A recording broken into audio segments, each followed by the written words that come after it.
고린도후서 12장 20절 21절 말씀입니다. 내가 두려워하는 것은 내가 가서 여러분을 만나볼 때에 여러분이 혹시 내 기대에 어긋나지 않을까 하는 것과 또 내가 여러분의 기대에 어긋나지 않을까 하는 것입니다.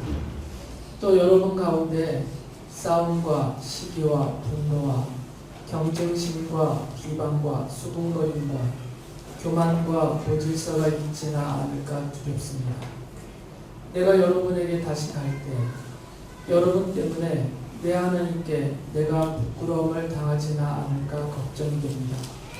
또 내가 전에 죄를 지은 많은 사람들이 스스로 행한 부정함과 음란함과 방탕함을 회개하지 않는 것을 보고서 슬피 울게 되지는 않을까 걱정이 됩니다.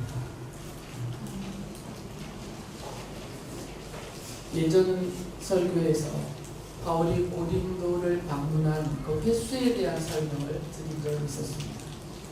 다시 한번 정리를 해보면 사도행전에 나와 있는 기록만 놓고 본다면 바울은 고린도에 2차례 방문을 했습니다. 사도행전 18장과 20장의 기록들을 보면 바울이 2차 전도 여행 중에 처음으로 고린도에 도착을 했고 거기서 1년 6개월 동안 복음을 전하고 가르치면서 고린도 교회를 세우고 성도들을 양육하는 그런 목회자 일을 거기서 했습니다.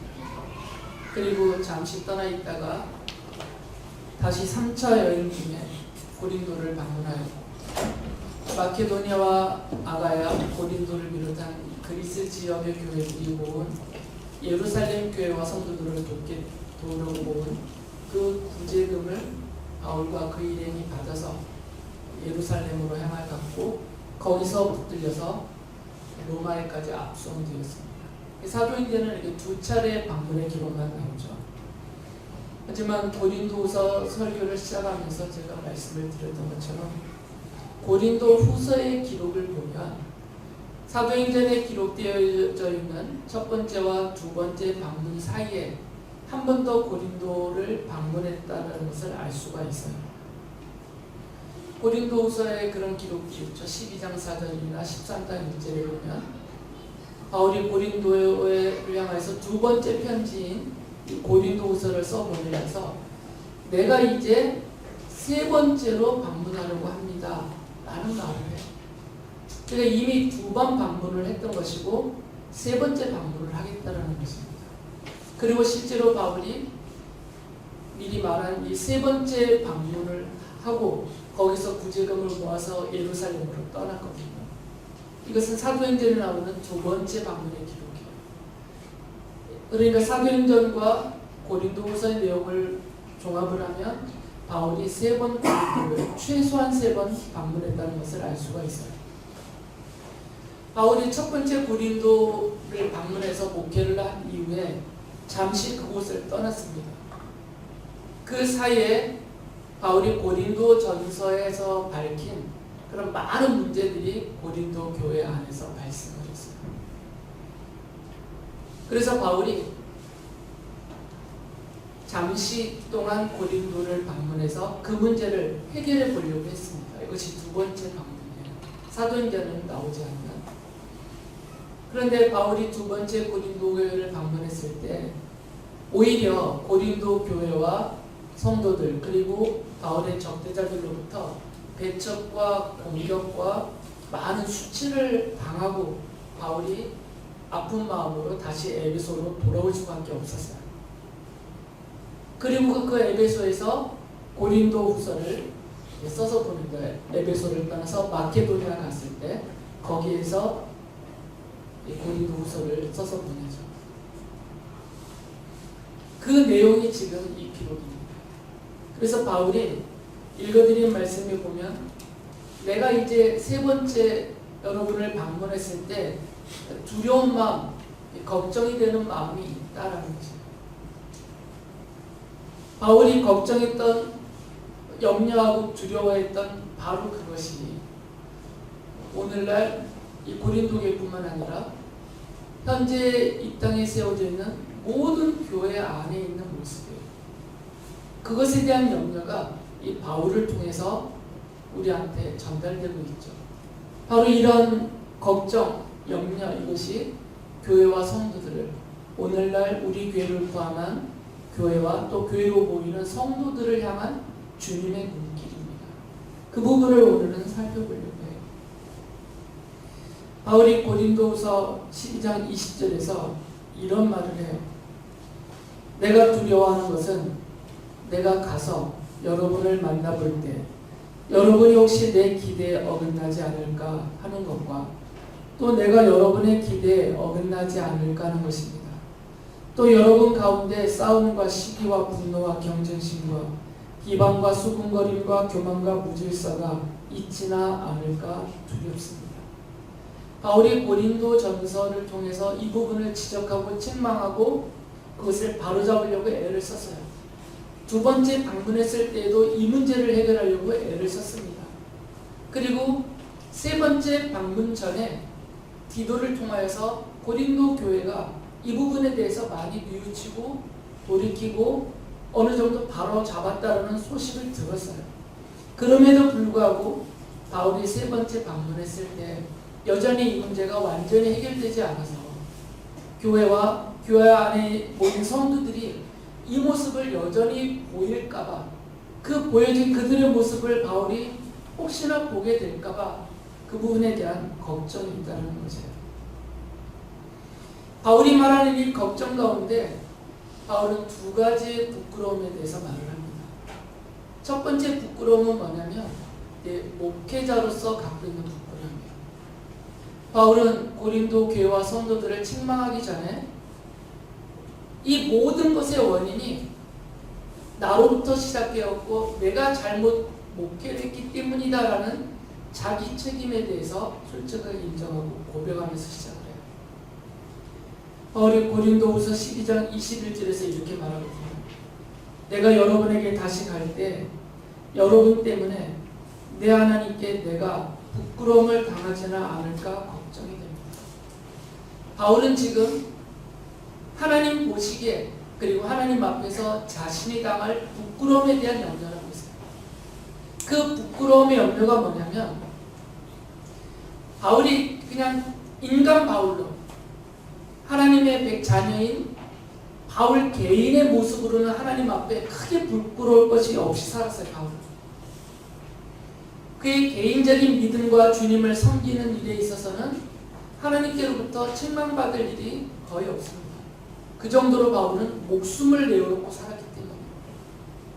하지만 자신이 1년 6개월 동안이나 친히 거기서 전도를 했고 성도들을 모았고 복음을 전하고 가르쳐서 세워진 그 교회로 모인 성도들을 1년 6개월 동안이나 열심히 목회를 해놓았는데 자신이 목회자로서 고린도 교회 목회자로서 목회했던 그 교회의 모습이 하나님 보시기에 앞서 열거한 그런 모습들로 계속 드러나고 있으면 바울은 이게 다 내 책임이다라고 생각했죠.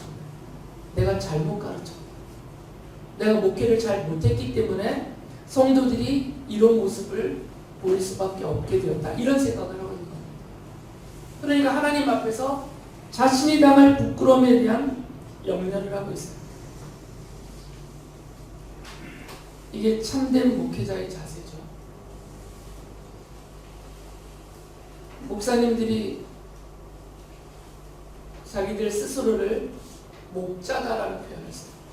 그리고 성도님들을 양이다라고 표현을 합니다. 그러면 그 양의 잘못된 것은 누구 책임이겠어요? 그 양을 잘못 목양한 목자의 책임인 거거든요. 그러니까 바울은 이런 심정을 갖고 있는 겁니다. 성도가 앞에서 열거한 방탕함에 빠져 있어요. 그럼 이것을 하나님의 은혜와 사랑과 말씀으로 올바르게 도와주고 가르치고 이끌어 주지 못한 그 책임이 바울은 자신에게 있다고 생각했죠. 성도들끼리 싸우고 있어요. 앞서 읽은 대로 시기와 경쟁과 질투 가운데 있어요.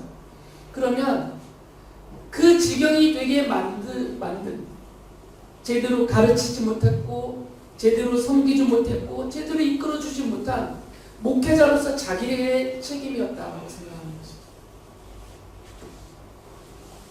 부끄럽게도 저도 전적으로 동의를 합니다. 부끄러워하면서 성도들의 온전치 못함은 다 목회자들 책임이에요. 저의 책임이라는 거죠. 제대로 이끌어드리지 못했기 때문에 올바로 가르치지 못했기 때문입니다. 하나님의 말씀을 바로 전하지 못했고 하나님의 뜻을 받아들일 만하도록 최선을 다하지 못했기 때문이라는 것이죠. 그러나 어리석은 목회자들은 성도들 탓만 합니다. 아예 교회를 무너뜨리려고 쳐들어와서 몰래 잠입해 있는 이단의 앞잡이들이나 아니면 정말 성도들과 교회를 파괴시키려는 그 사탄의 하수인들이 성도로 가장하여 들어와서 그런 못된 짓을 하는 경우가 아니라면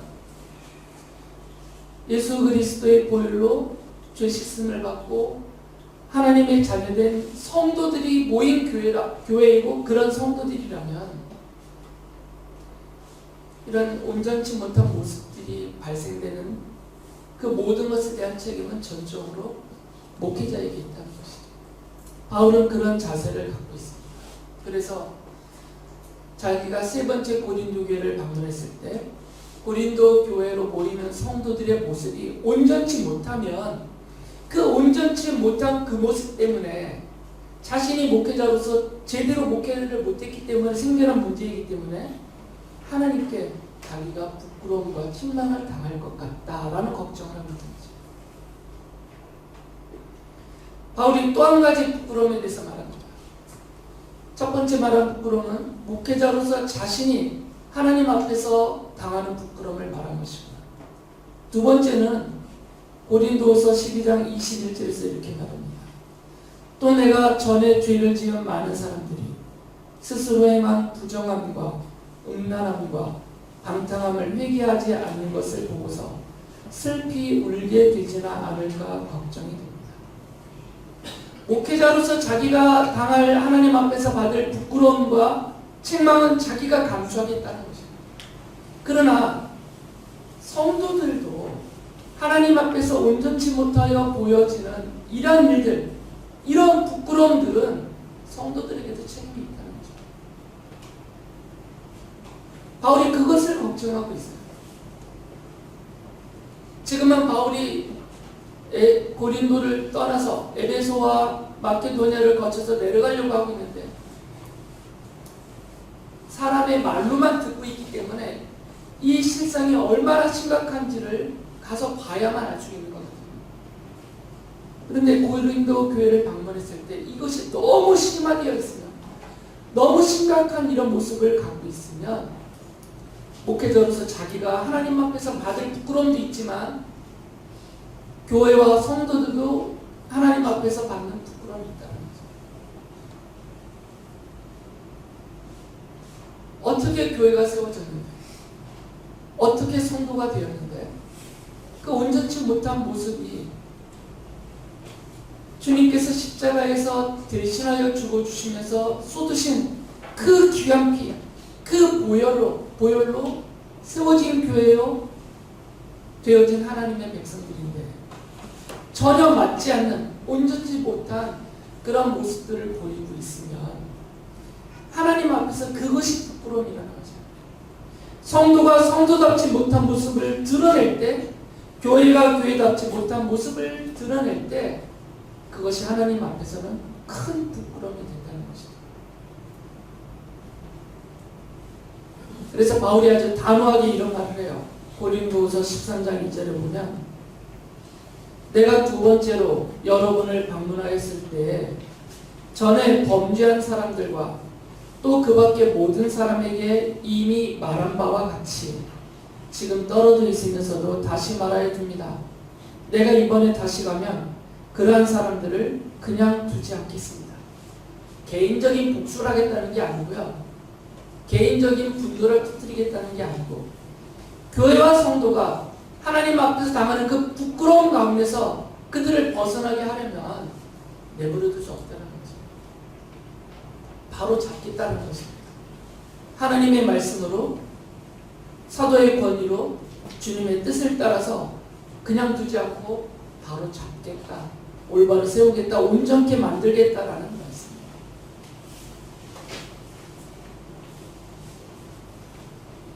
목사는 목사대로, 교회는 교회대로, 그리고 교회로 모이는 성도는 성도들 개개인이 하나님 앞에서 부끄러울 것이 없어야 된다는 말씀. 그래서 바울이 이렇게 경고와 책망만 하지 않고 구체적인 방법도 알려줘요. 어떻게 하면 우리가 하나님 앞에서 부끄러울 것이 없는 온전한 모습의 성도와 교회로 세워질 수 있을 것인가? 그 방법을 바울이 제시해 주었어요.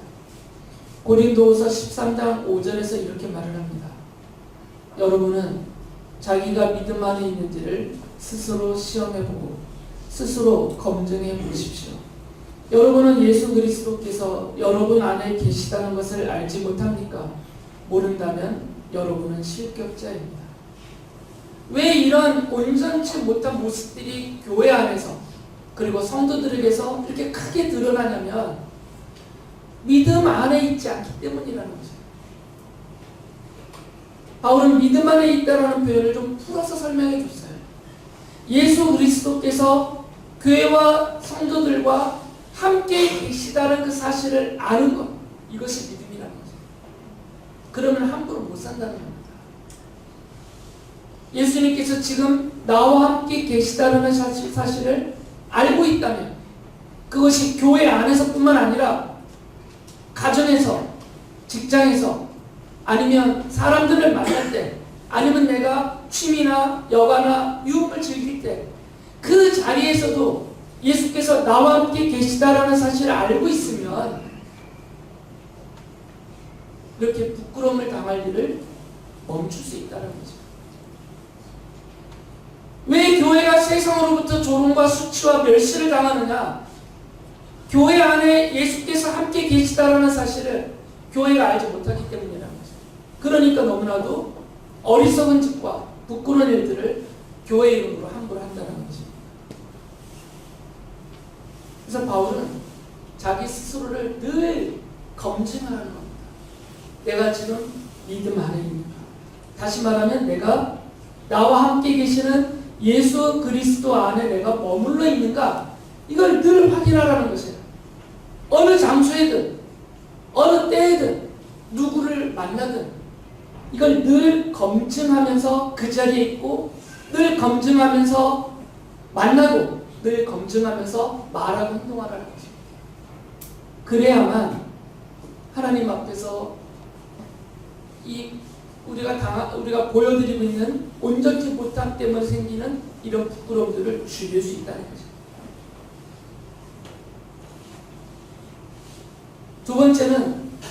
두 번째 구체적인 방법입니다. 고린도후서 13장 7절에서 바울이 이렇게 제시합니다. 우리는 여러분이 악을 저지르지 않게 되기를 하나님께 기도합니다. 그것은 우리가 합격자임을 드러내려는 것이 아니라 우리는 실격자인 것처럼 보일지라도 여러분만은 옳은 일을 하게 하려고 하는 것입니다. 악을 저지르지 않고 옳은 일을 해야만 성도로서 하나님 앞에서 부끄럽지 않다는 거죠. 성도의 신분은 얻었어요. 성도의 이름표는 달고 다닙니다. 사람들이 내가 교인이라는 것을, 하나님을 믿는 그리스도인이라는 것을 다 알아요. 그런데 정작 내가 그 사람들 앞에서, 그리고 세상 사람들 앞에서 악을 저지르고 있으면,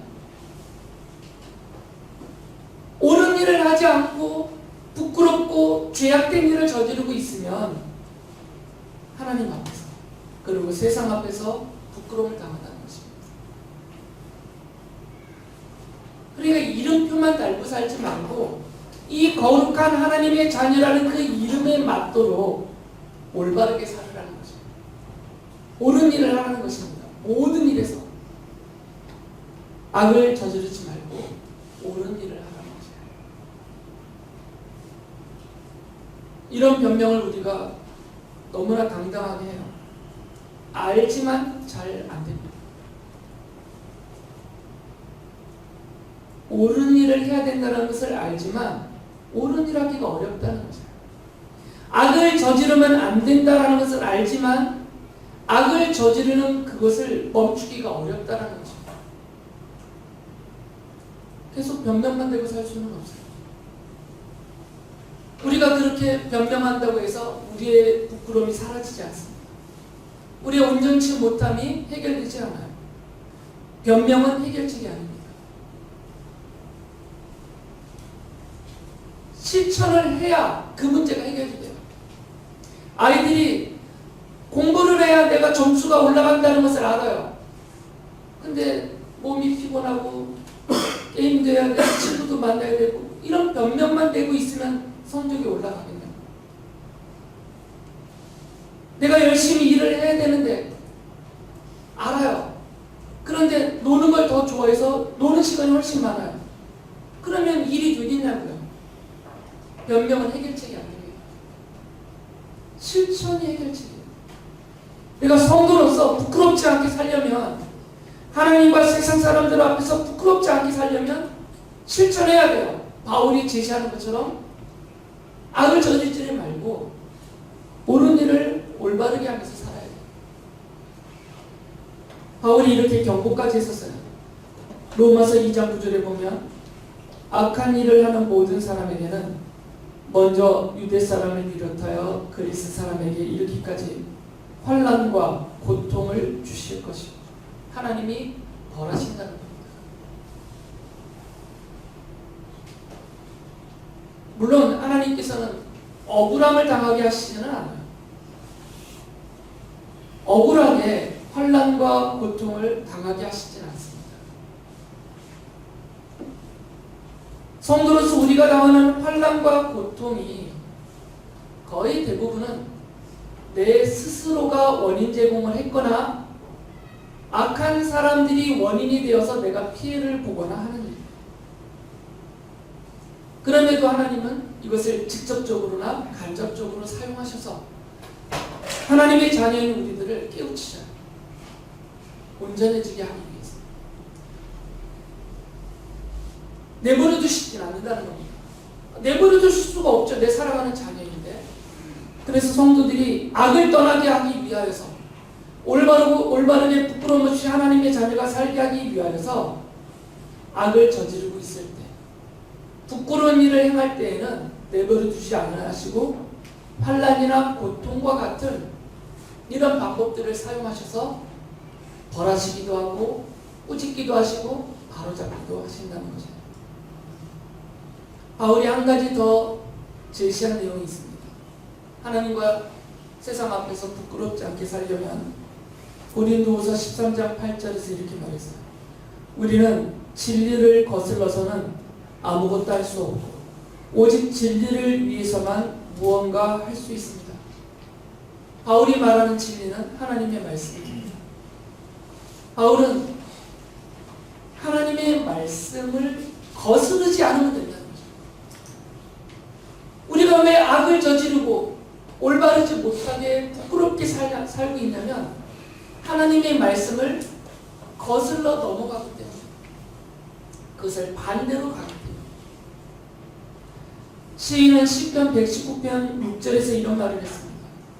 내가 주님의 모든 계명들을 낱낱이 마음에 새기면 내가 부끄러움을 당할 일이 없을 것입니다. 마음에 하나님의 말씀을 새기고 그 하나님의 말씀을 거스르지만 않으면 부끄러움 당할 일이 없다는 거죠. 왜 성도가 하나님 앞에서 세상 사람들 앞에서 부끄러움을 당하냐면 성경인 하나님의 말씀을 거슬러 나갔기 때문에 반대로 행하기 때문에 지나가거나 반대로 행하고 그러면 그 결말은 수치와 조롱과 멸시를 당하고 부끄러울 것밖에 없는 그런 모습으로 드러난다는 것입니다. 바울은 교회와 성도들이 이런 죄와 악을 뉘우치고 떠나서 바울이 교회 목회자로서 사도로서 자기가 보기에도 교회와 성도들이 부끄러울 것이 없기를 원해서요. 그리고 바울은 교회와 성도들 안에 계시는 예수 그리스도가 보시기에도 하나님께서 보시기에도 부끄러울 것이 없기를 원해서요. 이게 목회자의 심정이죠. 그래서 바울이 권면을 합니다. 교회와 성도들이 믿음 안에 머물면서 예수 그리스도 안에 머물면서 죄와 악을 저지르지 않고 진리의 말씀인 성경의 가르침을 따라서 순종하면서 살기를 원했던 거죠.